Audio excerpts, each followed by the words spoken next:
There they are. Is yours up yet? I don't know, I can't see. Yes, there. Well done. We showed them, didn't we? Fantastic. Matthew? Ah, there you are. Lunch in 5 minutes, so you better come and clean up. All right. What's this? Ah, yes, Cambridge. Albertine? Yes. I wonder how she's done. She got a starred first. Whatever that is. Did she indeed?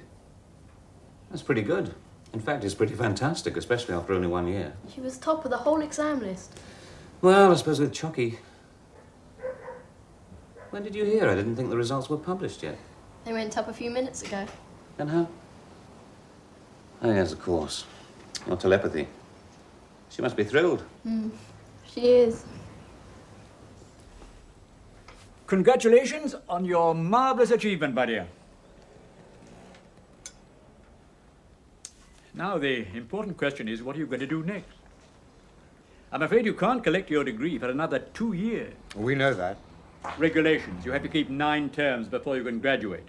It's a silly regulation. Well, not for the average undergraduate. We don't get many people who can complete the course in 3 terms like you. In fact, I don't believe we've ever had anybody before. Not in 800 years. I'd like to do some research. Of course, but what?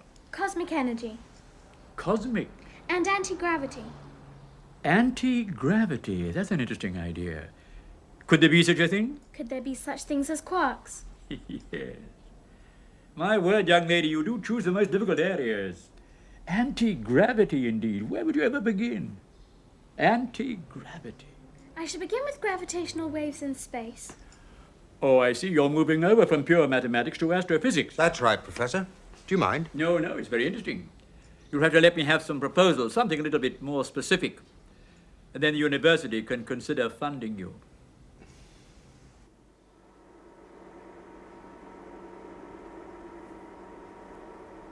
What, Chocky? No, I think they're all part of the same radio telescope. They're looking at the stars, of course. Well, I don't know. It may look primitive to you, but for us, it's very nearly the latest thing. What are you doing here? Just looking. Why, wait a minute. Aren't you? Albertine Mayer. Oh, yes. Our famous child prodigy. You often go around talking to yourself. No. I was just thinking out loud. I see. I didn't know anybody was here. Obviously not. Who are you? Beatrice Liddell. Dr. Liddell. I'm an astronomer. Do you use this telescope? Of course. Otherwise, I shouldn't be here. Which brings us back to my question, what are you doing here? I'm hoping to do some research. Research? You? Into what? Cosmic energy and gravitational waves. What makes you so sure either of them exists? Oh, I know. I mean, that's why I want to research them. To find out. Well, you're not planning to use this instrument. No, but I thought if I'm going to be working in astrophysics, I ought to know as much as I can about what other people are doing. I suppose that's fair enough. As long as you don't interrupt or try and interfere with my work. No. Will you tell me about it? All right. Come along. And this is our largest and highest resolution instrument. A 5-kilometer Earth rotation synthesis radio telescope, consisting of 4 fixed and 4 movable dishes on an east-west baseline. Why synthesis? Because it synthesizes the image we would have obtained with a single very large dish. Or rather, the computer does, when all the signals are fed into it over a period of time. So it's all controlled by a computer? Yes, of course. The computer steers the instrument and processes all the signals. Once it's set up and programmed, we can leave it to get on. Sometimes nobody goes near it for days. I don't know. What? Sorry. Just thinking out loud again. Please, may I see the rest of the observatory? Very well. Come along. I'll give you the guided tour.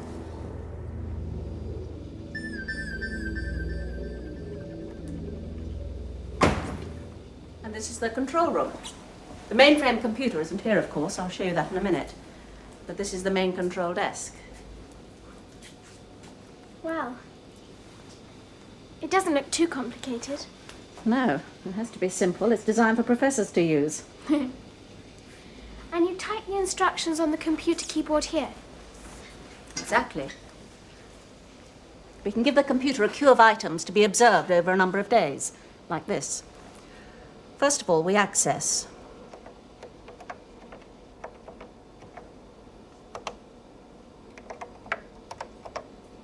Track, that's what we want it to do.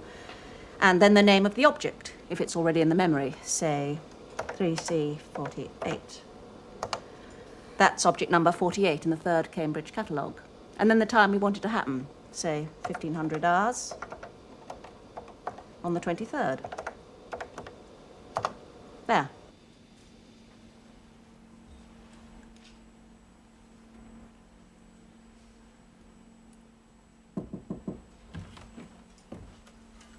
How are you getting on? Fine.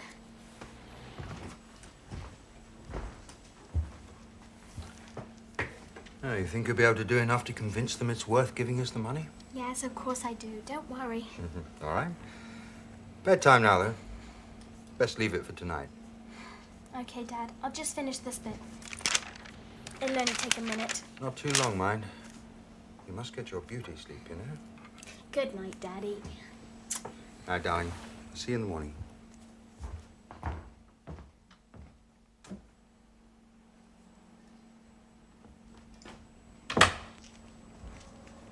Oh, Chocky. That'll have to do for tonight.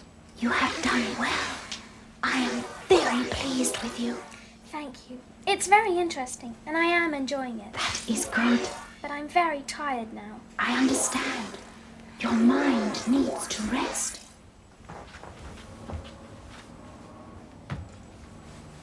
Albertine, Yes? that radio telescope, Yes? it is very primitive.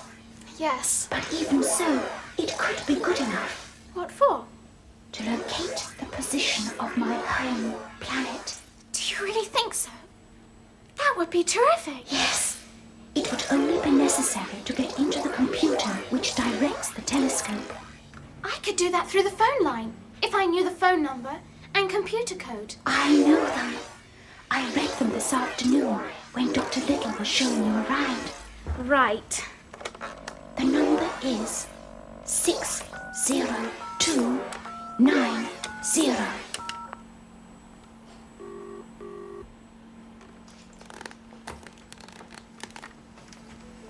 The code 9614372. We're in! Now what? Now we have to give it a new program, and then we can start the search. Brilliant!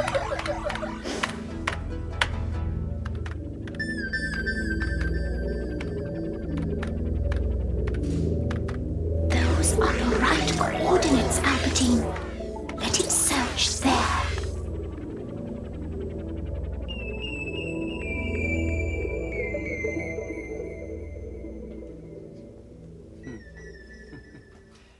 Fascinating.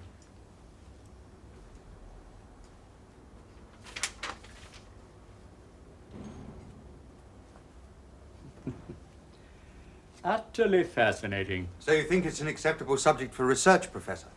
Speaking for myself, I have no doubts. No doubts at all. Thank you. But you mustn't count your chickens, my dear. Is there something wrong? I'm not the only person you have to convince. There's a committee. There's always a committee. Surely if you recommend us. You must realize that money is very short these days. There's a limit to the number of projects that we can afford to finance. But it must be obvious this is important work. Yes, that's what they all say. My work is important. No, the truth of the matter is that most of our funds are already allocated for the coming year. There's only one grant still available. Oh, that's all right. If there's still one grant available. There is. But you're not the only person who wants it. There's at least one other very good candidate. Who's that? Beatrice Liddell. Dr. Little, the astronomer. That's right. Do you know her? Yes, I have met her. Then you'll know how exciting and how important she thinks her work is. But surely, Professor, no matter how interesting her work is, it can't be as important as Albertine's. You think not? What is it?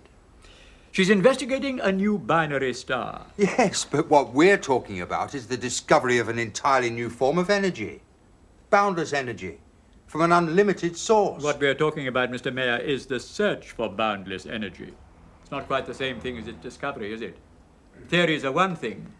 Proof is quite another. It does exist. I know it does, and I know I can prove it.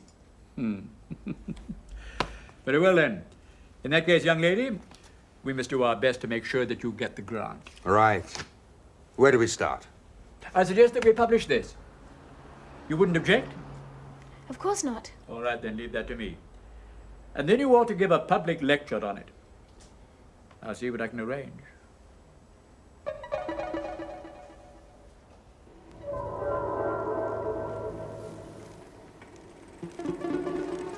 What on earth? What's going on? My program.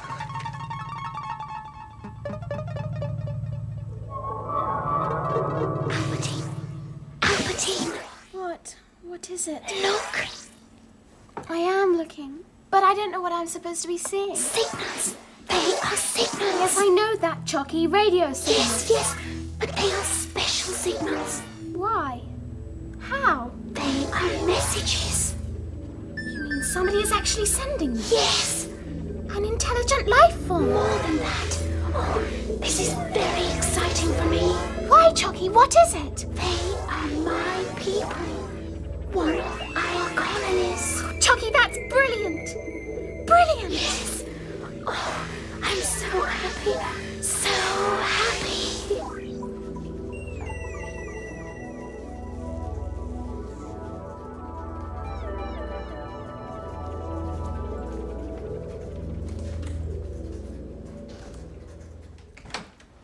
Professor Ferris, Dr. Little, what are you doing here? someone has been interfering with my program. How very tiresome for you, but I don't see what... Tiresome? Is that all you can say? It's more than tiresome, Professor. It's downright disgraceful. Yes, quite. But... Weeks of work mucked up, the telescope realigned on an entirely new heading. Intellectual vandalism, that's what it is. But what has it to do with me? Someone has managed to break into the computer and make use of it to play with the radio telescope. But who? You may well ask. I racked my brain wondering who could be so irresponsible, and then I realized I caught her snooping round the observatory. I'd even been foolish enough to show her round and explain things to her. To whom? Why, to that infant prodigy of yours.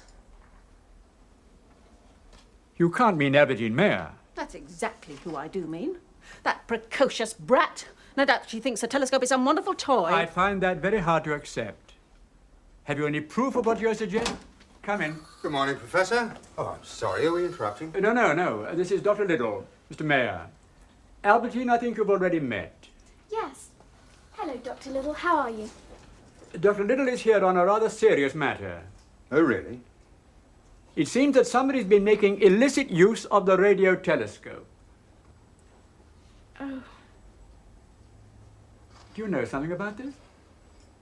Of course she doesn't. How could she? Very easily, I'm sure. Albertine? Yes. I knew it. Do you realize what you've done to my program? I'm sorry. I was always very careful to put everything back where it was. Well, what use do you think that is, you little fool? That telescope is set on a continuous program. It has to go on without any interruptions for several weeks. I'm sorry. I didn't realize. It's too late to be sorry. The damage is done. I have to start all over again. Albertine, I can't imagine what you were thinking of. I'm sorry. I didn't know. I promise I won't do it again. There. You've had your apology and a promise. I think we might put the whole thing down to, shall we say, youthful indiscretion. I'm very sorry, Dr. Little. I had no idea Albertine was doing anything like that. You have my word, there'll be no repetition. Shall we leave the matter there, then? Dr. Little? I suppose so. Excellent. Now perhaps you'll have some coffee. No, thank you. I have a great deal of work to do. Good morning. Good morning. Albertine, how could you? Well, I dare say it was only curiosity and no permanent harm has been done, so let's leave it there, shall we? Thank you. We have more important things to talk about. Like this lecture you're going to give in London. You mean it's on? It certainly is. And you better make a good job of it if you want that grant.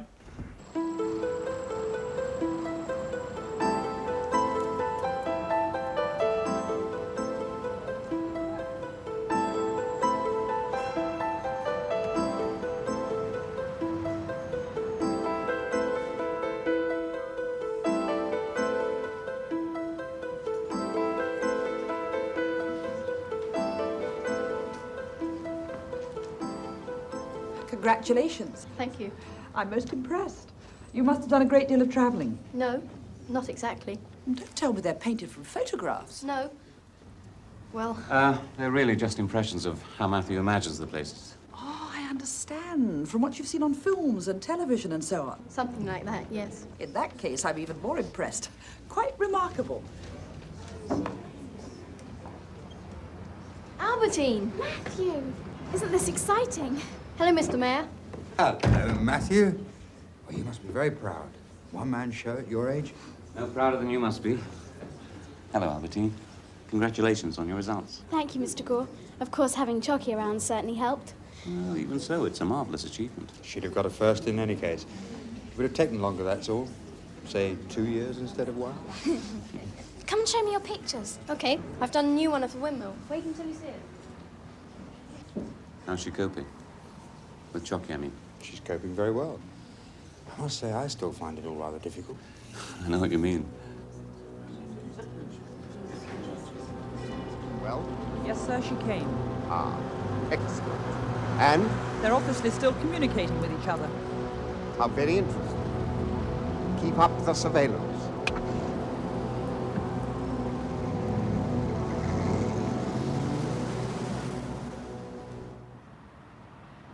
The term cosmic ray is applied to elementary particles, usually protons, electrons, or nuclei of atoms, which travel through space at a velocity close to the speed of light. Some 90% of these particles are protons, the hydrogen of nuclear. When high-speed cosmic ray protons collide with hydrogen atoms in the interstellar medium, nuclear reactions take place between them, and a number of pions are created. These pions are unstable and decay almost immediately to produce a pair of gamma rays with an energy of about 100 mega. Equating this to a gravitational wave force, delta F, the electromagnetic noise in gravitational wave units is therefore...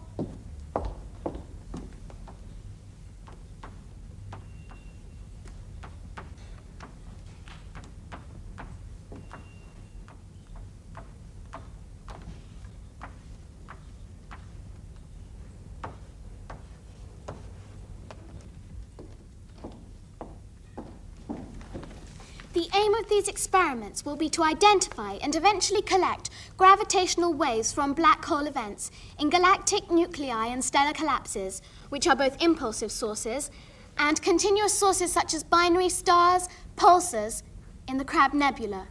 Thank you.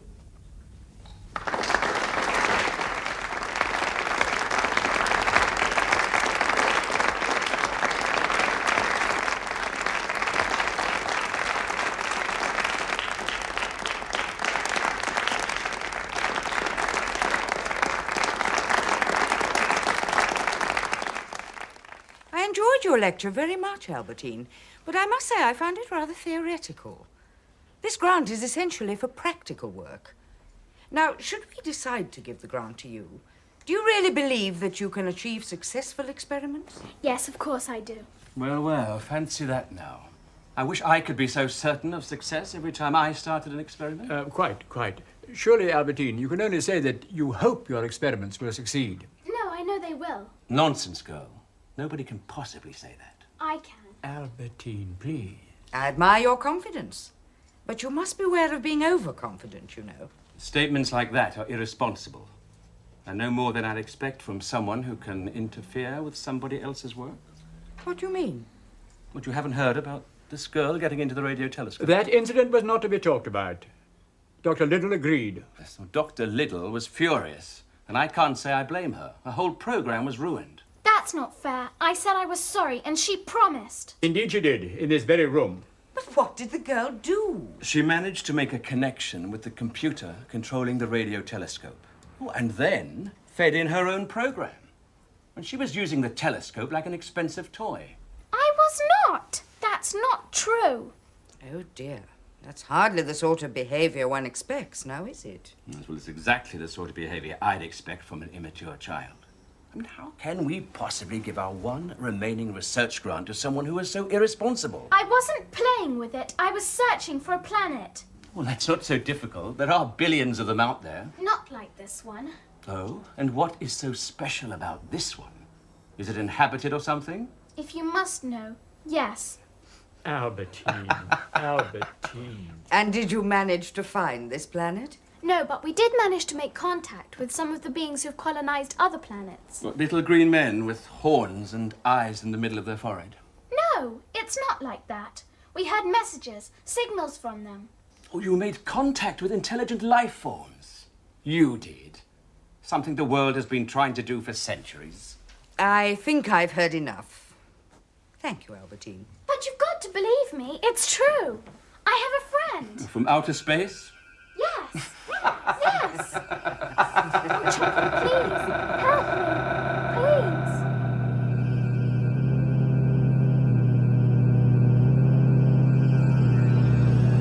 I am Albertine's friend. My name is Chocky.